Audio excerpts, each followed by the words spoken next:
I was sorting through another stack of papers in the cramped, musty office of the Government Property Agency, feeling like I was drowning in legal jargon and endless forms.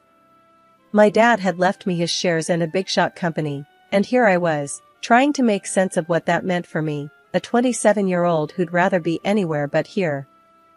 The clerk on the other side of the desk was a guy named Alex, a young man with a tired look that seemed to say he'd seen too many people like me. He shuffled through my paperwork, his eyes not quite meeting mine. "So, Melissa, you're the lucky one inheriting a fortune, huh?" His voice was flat, but I detected a hint of something else. Was it curiosity? Lucky? Feels more like I've inherited a headache.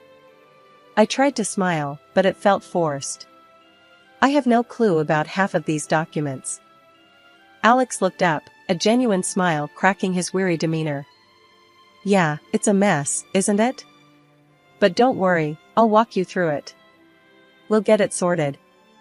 As we went through the documents, his patience was surprising. Most clerks just wanted you out the door, but Alex took his time explaining each form, what it meant, and what I needed to do.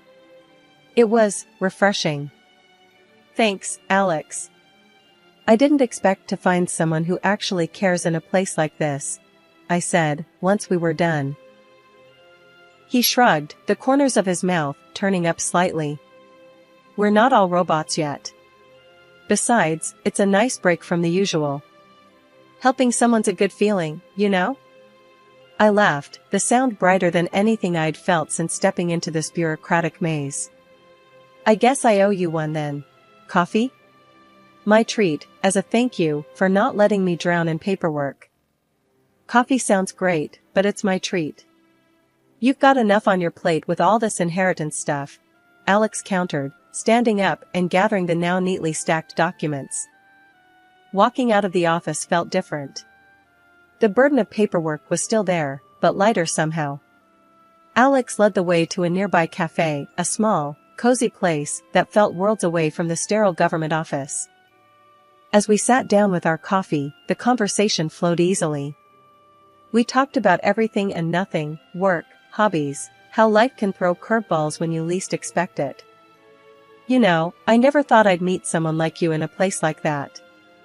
"Someone real," I found myself saying. Alex raised an eyebrow, a smirk playing on his lips. "Someone real? What, you thought I was a government-issued robot designed to make your life miserable?" I chuckled, shaking my head. "No, it's just, everyone seems so caught up in their own stuff. It's rare to find someone who listens, who actually sees you, you know?" He nodded, taking a sip of his coffee. "I get it. Life's too short to be anything but real, especially with people. We're all just trying to figure it out, one day at a time." Our story didn't start with love at first sight or grand gestures. It started with shared smiles, genuine kindness, and a cup of coffee. And sometimes, that's all it takes to turn a regular day into the beginning of the rest of your life. After that day at the cafe, things between me and Alex took off faster than I could have imagined. It wasn't long before we were seeing each other outside of all that legal and paperwork mess. One evening, sitting on my old, comfy couch with takeout boxes scattered around, Alex brought up the idea that would change everything. "Hey, I've been thinking," he started, a bit hesitant, which wasn't like him at all. He was always so full of confidence, his ideas bold and out there. "With your inheritance and my knowledge of the market, we could start something on our own. Something big." I paused, a piece of pizza halfway to my mouth. "Start something? Like what, a business?" The idea seemed crazy. Sure, I had money now, but business was a whole different game. "Yeah, a business. Hear me out." He leaned forward, his eyes lighting up the way they always did when he was excited about something. "We both know the agricultural sector is booming. What if we dive into that? Start a wholesale warehouse for spare parts or something. It's in demand, and with your capital and my connections, we could really make a mark." I set my pizza down, intrigued despite myself. "But I don't know the first thing about running a business, Alex." "And what about your job?" He waved his hand dismissively. "My job's a dead end, you know that. And you're smart, you'll learn." We'll learn together. His confidence was infectious, but I was still hesitant.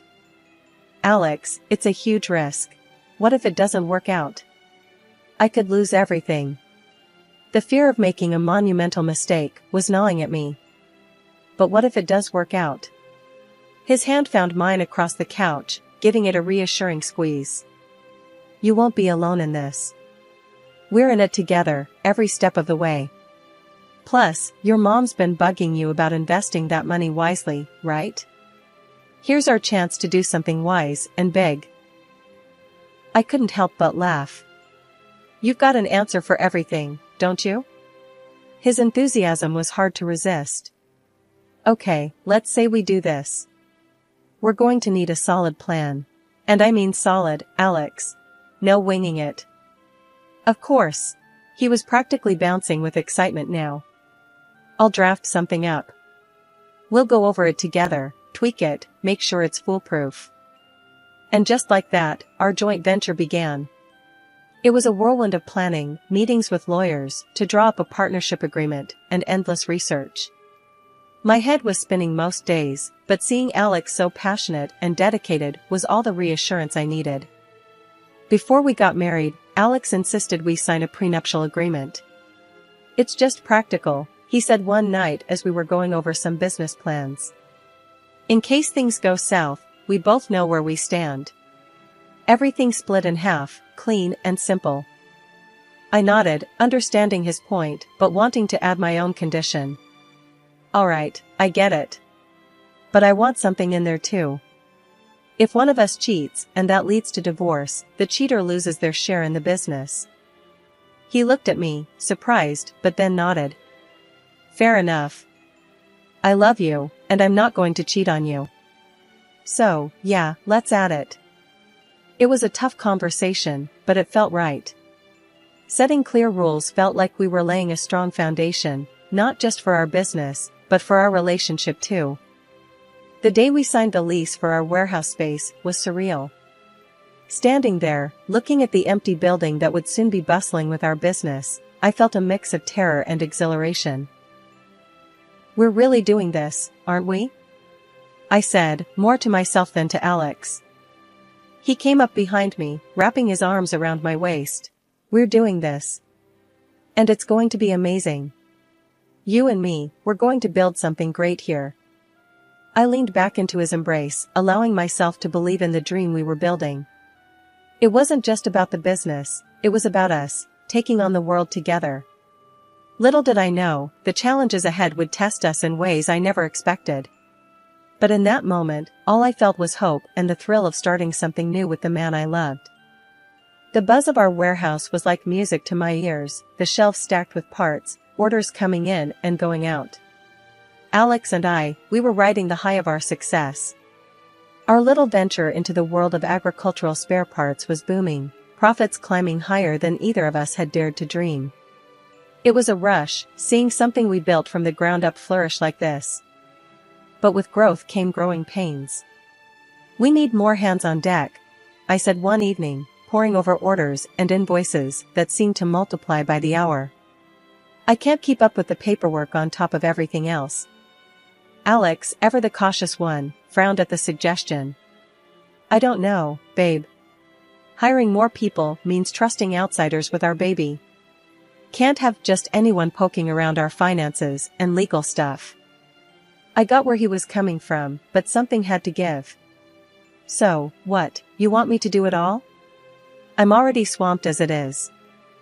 He looked at me, a mix of apology and determination in his eyes. I was thinking, maybe you could take some courses? Get certified in accounting and legal management? It'd keep things tight, just between us. The thought of going back to school on top of running a business felt overwhelming, to say the least. Seriously? When am I supposed to find the time for that? At night? Weekends? He suggested, as if it were that simple. Look, I know it's a lot, but we've got to protect what we've built. You're brilliant, babe. You'll ace it in no time. So, that's what I did. By day, I was the co-owner of a thriving business, and by night, a student once again. It was exhausting, juggling books with balance sheets, but I was determined to keep our dream alive. As the business expanded, so did my responsibilities. I became the backbone of our operations paperwork maze, handling everything from document management to accounting and legal issues. Alex took charge of the finances, contract negotiations, and steering the company's growth, which meant he was on the road a lot, leaving me to hold down the fort. One night, with Alex away on a trip and me buried under a mountain of work, I couldn't help but feel the weight of it all. This isn't what I signed up for, I muttered to myself, staring at the computer screen long after the office had gone dark. The phone rang, breaking the silence. It was Alex, checking in from wherever his meetings had taken him. "Hey, how's my superstar manager doing?" I sighed, rubbing my tired eyes. "Drowning in paperwork, if you must know." "This is insane, Alex. I can barely keep my head above water." There was a pause on the line. "I'm sorry, babe. I wish I could be here to help. But you're killing it, you know that? I couldn't do this without you." His words were meant to comfort, but they felt like a reminder of the chasm between us, growing wider with every business trip he took. I miss you, Alex. And I miss us not being so consumed by all of this." "I know, I miss you too. But think about where this is going to take us. We're building our future, one invoice at a time," he tried to joke. I forced a laugh, but it sounded hollow even to my own ears. "Yeah, one invoice at a time.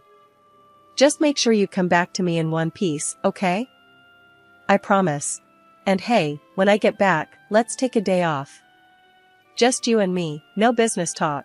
Deal?" "Deal," I agreed, clinging to that small promise of normalcy in the midst of our success-driven chaos. Hanging up, I turned back to my work, the screen blurring slightly as I blinked back tears. This was the dream, wasn't it? So why did it feel like something was slipping through my fingers? Life in the fast lane of our booming business took its toll on me in more ways than one. The late nights, the constant stress, and the never-ending pile of work left little time for anything else, especially taking care of myself. I didn't even notice the changes at first, but as the months rolled by, the mirror reflected a version of me I hardly recognized. I was heavier, more worn out, and the sparkle that once lit up my eyes seemed to have dimmed.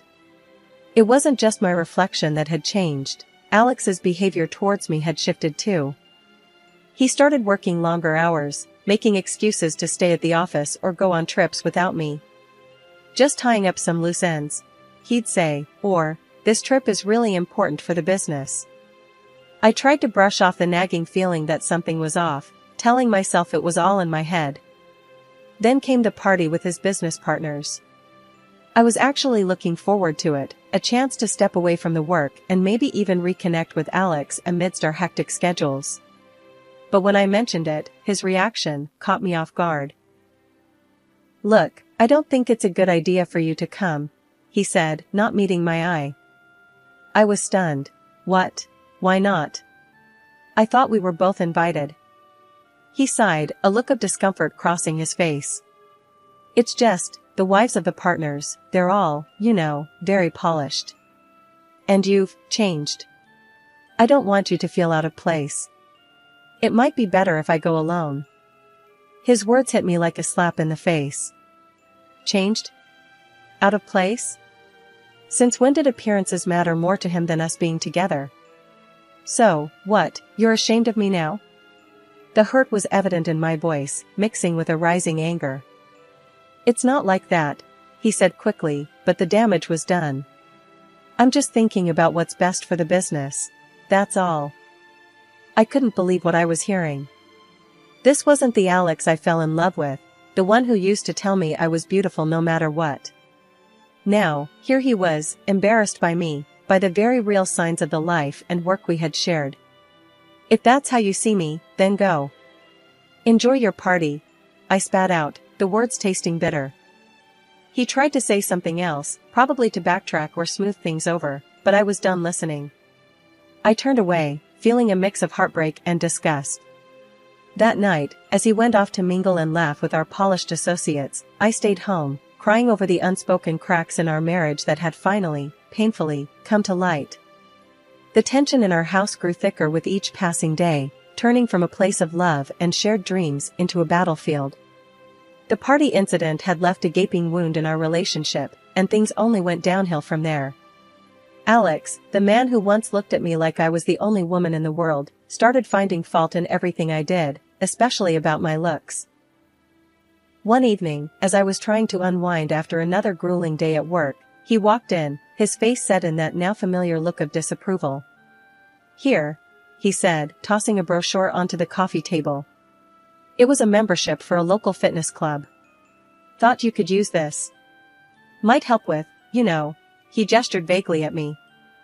I stared at the brochure, then up at him, feeling a mix of anger and hurt. "What's that supposed to mean?" I asked, though I already knew the answer. "It means maybe it's time to do something about how you look. You're not exactly the woman I married anymore," he shot back, his words like daggers. I tried to shrug off his cruel comment, to show him that his words didn't hurt me, but they did. Deeply. "Alex, you know how swamped I am with work. When am I supposed to find the time to go to a gym?" "That's just an excuse," he retorted, his patience thinning. "If you cared enough, you'd make the time. But no, you'd rather just sit around and what? Do the job that keeps our business running? The job you're too busy to help with, because you're always out networking?" I couldn't keep the bitterness from my voice. He scoffed, turning away. "You know, I'm getting tired of your attitude. It's not just about the work. You've let yourself go, and it's embarrassing." I was speechless, the hurt turning into a deep-seated anger. How could he say such things? How could the man I loved, the man I built a life with, be so callous? But it didn't stop there. His comments became more frequent, more hurtful. He called me lazy, fat, a shadow of the woman he'd married. Each word chipped away at my self-esteem, at my very sense of self. I began to avoid mirrors, to shy away from his touch, feeling unworthy and unlovable. And then, there were the nights he didn't come home. The first time it happened, I was worried sick. By the third time, I was numb. When I dared to ask where he'd been, he'd snap. "It's none of your business. Just focus on what you're supposed to do." In the depth of my turmoil, I reached a point where the weight of silence became unbearable. My voice, shaky but determined, finally broke the silence one evening. "I can't live like this anymore," I admitted to Alex, my heart pounding against my chest. "We need to talk about divorce, about how we're going to handle the business." The idea of splitting everything we built together was daunting, but necessary for my peace. Alex's reaction was a mix of rage and disbelief. "You want to walk away now?" he thundered. "After all I put into this? You think you're entitled to half?" His words, sharp and cutting, were meant to intimidate, to make me second-guess my worth. "I built this company. You're nothing without me," he sneered, his words echoing off the walls, a painful reminder of how far we drifted apart. His threats of dragging me through a legal nightmare didn't deter me, as he thought they would. Instead, they crystallized my resolve. "It's not just about the business, Alex," I countered, my voice steadier than I felt. "It's about respect, something that's been missing for far too long." Later, washing my face with cold water of the bathroom, I stumbled upon Alex's phone, abandoned and buzzing with a new message. Driven by a sudden impulse, I picked it up, and what I found shattered the remnants of my denial. Messages from another woman, filled with intimacy and vulgarity, painted a vivid picture of betrayal. My heart sank as I scrolled through plans for a getaway, a trip meant for two, all behind my back. With every message I read, a part of the old me died, and a new resolve took its place. I didn't confront Alex with my discovery. Instead, I carefully documented everything, a silent promise to myself to fight for what was rightfully mine. This wasn't just about getting even, it was about claiming my dignity, my independence. With a heart heavy yet resolute, I knew what I had to do. The discovery of Alex's betrayal wasn't just a personal blow, it was a wake-up call to protect what I had worked so tirelessly for. So, I went to our office, a place that once symbolized our shared dreams, now a battlefield where I had to secure my future. First, I meticulously reviewed every document, every account associated with our business. It was crucial to understand the full scope of what we had built together, and what was at stake. Discovering the extent of Alex's deceit, including the car he bought for his mistress, only fueled my determination. I gathered every piece of evidence, made copies, and prepared myself for the next step. Armed with the documents, I sought out the best lawyer I could find, someone known for their integrity and tenacity. "I need to file for divorce," I told the lawyer, my voice steady but my hands betraying my nervousness. "And I intend to fight for what's rightfully mine in the business we built together." The lawyer, a seasoned professional with a keen sense of justice, listened intently as I laid out my case. After reviewing the prenuptial agreement and the evidence of infidelity, he looked at me with a reassuring calmness. "Given the circumstances and the evidence you've provided, you have a strong case. We'll do everything in our power to ensure you come out of this with what you deserve." The legal battle that ensued wasn't easy. It was a test of my resilience, my patience, and my very spirit. But throughout it all, I held on to the belief that truth and justice would prevail. And prevail they did. The court recognized the validity of our prenuptial agreement and the evidence of Alex's betrayal. In the end, the judgment was passed in my favor. I retained full ownership of the business we had built together, along with a fair portion of our shared assets. Additionally, I was granted financial compensation for the emotional distress caused by Alex's actions. It was a bittersweet victory. The business that had once been a symbol of our union and collective effort was now solely mine. The relief of securing my financial and professional future was tempered by the sadness of how our relationship had unraveled. Yet, as I stood outside the courthouse, the final decree in hand, I felt a weight lift off my shoulders. The fight was over. I had stood up for myself, fought for what was right, and emerged victorious. It wasn't just about the business or the assets, it was about reclaiming my dignity and self-worth. A month had flown by since the court's decision. I was in the middle of reviewing some new contracts when my phone rang. The caller ID flashed Alex's name, a name I hadn't seen or thought about in weeks. Hesitating for just a moment, curiosity got the better of me, and I answered. "Hey, Melissa, it's me." Alex's voice came through, laced with a kind of forced cheerfulness. "I've been thinking about us, about everything that happened. I'm really sorry, you know? I messed up big time. I messed up big time." I couldn't help but let out a short, incredulous laugh. "You're sorry? Now? After everything?" "Yeah, I know it's late, but, listen, I'm in a bit of a tough spot right now," he continued, his voice taking on a desperate edge. "The thing with, it didn't work out. And I'm struggling to find a job. I was hoping, maybe you could help me out? Give me a job at the company?" His audacity left me speechless for a moment. The man who had betrayed me, who had threatened to take everything from me, was now asking for a favor. It was almost laughable. "Alex, let me get this straight," I said, my voice calm but firm.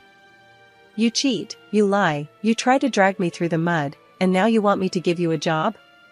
You've got some nerve."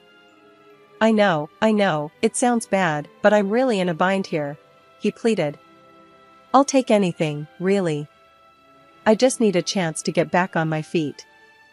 I took a deep breath, feeling a sense of clarity and resolve wash over me. "Alex, the answer is no.